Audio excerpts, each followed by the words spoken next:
ಅಗ್ರಹಾರ ಕೇಂದ್ರ ಕಾರಾಗೃಹದಲ್ಲಿ ಚಳಿ ಹೆಚ್ಚಿದ್ದು ಸೂಕ್ತ ಹೊದಿಕೆ ಇಲ್ಲದ ಕಾರಣ ರಾತ್ರಿ ವೇಳೆ ನಿದ್ದೆ ಮಾಡಲಾಗುತ್ತಿಲ್ಲ. ಚಿಕ್ಕ ಹೊದಿಕೆ ಸುತ್ತಿಕೊಂಡು ಜೈಲು ಕೋಣೆಯ ಮೂಲೆಯಲ್ಲಿ ಕೂರುತ್ತಿದ್ದೇನೆ ಎಂದು ರೇಣುಕಾಸ್ವಾಮಿ ಕೊಲೆ ಪ್ರಕರಣದ ಆರೋಪಿ ನಟ ದರ್ಶನ್ ನ್ಯಾಯಾಲಯದ ಮುಂದೆ ಅಳಲು ತೋಡಿಕೊಂಡಿದ್ದಾರೆ.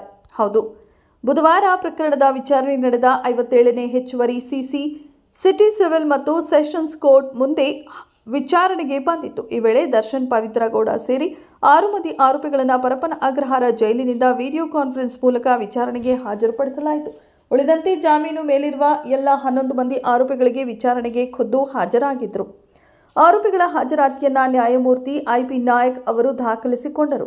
ಈ ವೇಳೆ ಆರೋಪಿ ನಾಗರಾಜು, ಜೈಲಿನ ಆವರಣದಲ್ಲಿ ತುಂಬಾ ಚಳಿ ಇದೆ, ಜೈಲಿನ ಅಧಿಕಾರಿಗಳು ನೀಡಿರುವ ಹೊದಿಕೆ ಚಳಿ ತಡೆಯುತ್ತಿಲ್ಲ, ಮನೆಯಿಂದ ತಂದ ಹೊದಿಕೆಯನ್ನ ಪಡೆಯಲು ಸಹ ಅನುಮತಿ ನೀಡುತ್ತಿಲ್ಲ ಎಂದು ನ್ಯಾಯಾಧೀಶರ ಗಮನಕ್ಕೆ ತಂದರು.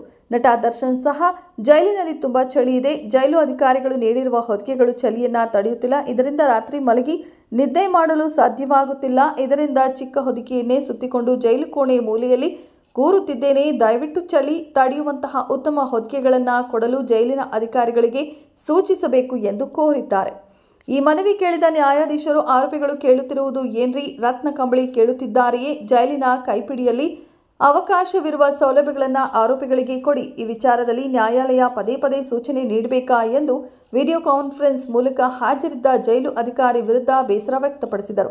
ನಂತರ ಪ್ರಕರಣದ ವಿಚಾರಣೆಯನ್ನ ಡಿಸೆಂಬರ್ 3ಕ್ಕೆ ಮುಂದೂಡಿದ ನ್ಯಾಯಾಧೀಶರು ಅಂದು ಪ್ರಕರಣದ ಎಲ್ಲ ಆರೋಪಿಗಳು ವಿಚಾರಣೆಗೆ ಹಾಜರಿರಬೇಕು ಎಂದು ಸೂಚಿಸಿದ್ದಾರೆ. ಈ ವೇಳೆ ಆದಾಯ ತೆರಿಗೆ ಇಲಾಖೆಯ ಪರ ವಕೀಲರು ಪ್ರಕರಣ ಸಂಬಂಧ ಆರೋಪಿಗಳಿಂದ ವಶಕ್ಕೆ ಪಡೆದಿರುವ ಹಣವನ್ನು ತಮ್ಮ ಸುಪರ್ದಿಗೆ ನೀಡಬೇಕು ಎಂದು ಕೋರಿದರು.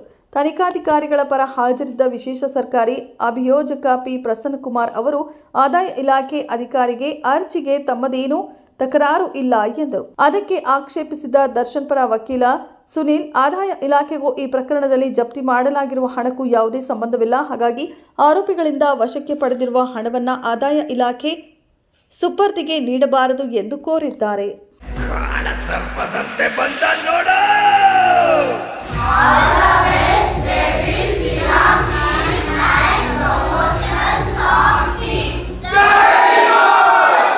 ಹಾಯ್ ಎಲ್ರಿಗೂ ನಮಸ್ಕಾರ, ನಾನು ರಕ್ಷಕ್ ಭಟ್. ಈಗ ತಾನೇ ಜಸ್ಟ್ ಡೆವಿಲ್ ಸಿನಿಮಾದ ಒಂದು ಪ್ರಮೋಷನಲ್ ಸಾಂಗ್ ನೋಡಿದೆ, ತುಂಬ ಚೆನ್ನಾಗಿ ಮೂಡ್ ಬಂದಿದೆ. ಇಡೀ ತಂಡಕ್ಕೆ ಒಳ್ಳೇದಾಗಲಿ, ಆಲ್ ದ ಬೆಸ್ಟ್. ಇವರೊಂದು ತಂಡದಿಂದ ಇನ್ನೂ ಒಂದಷ್ಟು ಸಾಂಗ್ಸ್ಗಳು ಬರ್ತಾ ಇರಲಿ. ಪಕ್ಕಾ ಡಿವೋರ್ಸ್ ಫ್ಯಾನ್ಸ್ ಎಲ್ಲರೂ ಮಾಡಿರೋದಲ್ಲ, ಲಿರಿಕ್ಸ್ ಆಗಿರ್ಬೋದು, ಮೇಕಿಂಗ್ ಆಗಿರ್ಬೋದು, ಪ್ರತಿಯೊಂದು ತುಂಬ ಚೆನ್ನಾಗಿ ಬಂದಿದೆ. ಒಳ್ಳೇದಾಗಲಿ. ನಂಜುಂಡ ಶೆಟ್ಟಿ ಅವರು ಲಿರಿಕ್ಸ್ ಬರ್ತಿರೋದು, ಇದರಲ್ಲಿ ಒಬ್ಬರು ಲೇಡಿ ಕೂಡ, ಅವರು ಕೂಡ ಸೇರಿಕೊಂಡು ಲಿರಿಕ್ಸ್ ಬರ್ತಿದ್ದಾರೆ. ತುಂಬ ಒಂದು ಒಳ್ಳೆ ತಂಡ, ಒಳ್ಳೇದಾಗಲಿ. ಇಡೀ ತಂಡಕ್ಕೆ ಆಲ್ ದ ಬೆಸ್ಟ್. ಈ ಒಂದು ಸಾಂಗ್ ಸಿರಿ ಮ್ಯೂಸಿಕ್ ಯೂಟ್ಯೂಬ್ ಚಾನಲ್ ರಿಲೀಸ್ ಆಗ್ತದೆ ಇದೇ ತಿಂಗಳು 21ನೇ ತಾರೀಕು, ಅಂದರೆ ನವೆಂಬರ್ 21ನೇ ತಾರೀಕು ಸಾಂಗ್ ರಿಲೀಸ್ ಆಗ್ತದೆ. ಎಲ್ಲರೂ ನೋಡಿ, ಸಾಂಗ್ನ ಶೇರ್ ಮಾಡಿ, ಲೈಕ್ ಮಾಡಿ, ಕಮೆಂಟ್ ಮಾಡಿ. ಒಳ್ಳೆದಾಗಿ ಯಾವುದು